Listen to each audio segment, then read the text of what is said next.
Hello guys, and welcome to day number 33 of the 5 Luo Words a Day. In this series, we talk about 5 words in the Luo language and give examples with the pictures and sentences.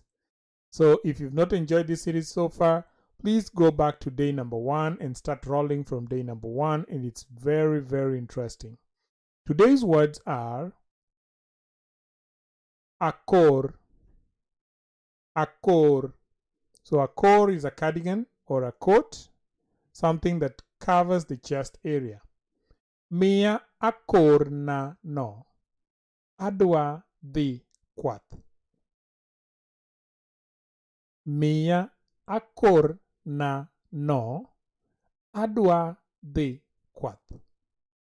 So kwath is herding. Mia akor na no. Adwa dhi kwath.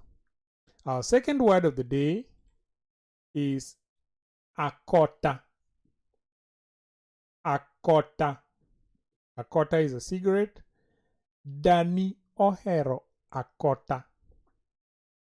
Dani ohero Akota. And then the third word is Akoto. Some people say okoto. Akoto or okoto. So Akoto is a long beaded necklace like the one shown. Usually it's wrapped around the neck like 2 or 3 times because of its length. Akoto or okoto. Our fourth word of the day is Akudini. Akudini. So Akudini is a honeycomb. Akudini. So kudini are the small honeybees, the ones that have not been hatched already, the ones that are usually inside the honeycomb.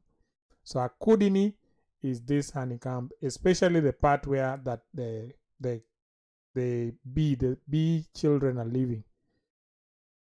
And the last word of the day is akumu. Akumu. So akumu has 2 meanings. First of all, akumu is a name given to the child conceived before the mother's first menstruation. And then secondly, akumu is the name given to a child born breech. That is, if they are born feet first, we call them akumu.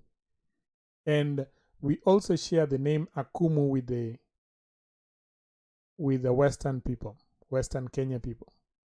I hope you enjoyed this series, and please press the like button, share this video, go back to slide number from day number 1 to day number 33, and learn Luo language. Otherwise, Oriti, goodbye.